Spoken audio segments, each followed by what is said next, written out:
Susunod, Kapeng Barako isa sa ilalim sa intellectual property rights. Kung bakit, alamin sa pagbabalik ng TV Patrol, Southern Tagalog.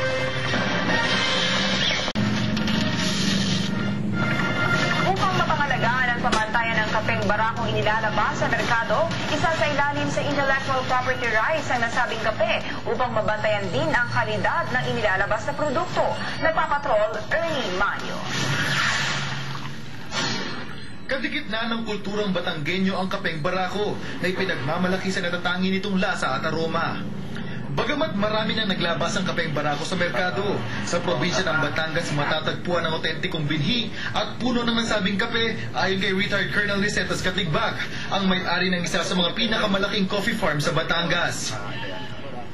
Malaki raw ang pagkakaiba ng Barako sa ibang mga kape tulad ng Robusta at Excelsa. Di hamak na mas malaki ang butil ng Barako at mas matapang ang lasa kumpara sa dalawa. Sistema na dapat gawin, ang pipili lang nating i-harvest yung mga hinog para ang lasa hindi nababago.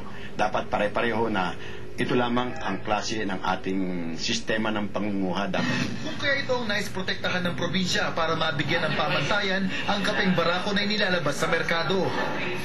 Kanina, formal lang nag-hire ng application ng DTI para makasama ang Kapeng Barako sa mga geographical indication products. Isa itong proseso na kumikilala sa isang produkto na matatagpuan lamang sa isang partikular na lugar.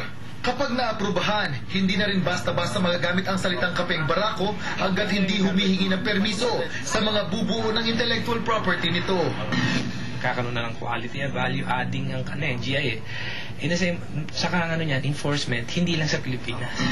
Sa ngayon, sa 4 na bansa lamang sa buong mundo matatagpuan ang Kapeng Liberica na tanyag sa tawag na Barako. Malaki raw ang may tutulong ng geographical indication para maiangat ang antas at kalidad ng nasabing kape.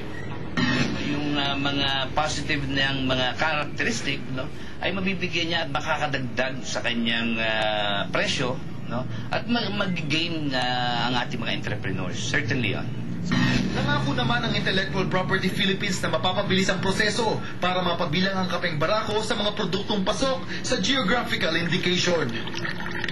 Ngayong taon ang target ng DTI na mapabilang sa geographical indication ng Kapeng Barako kasama ang ibang produkto sa bansa.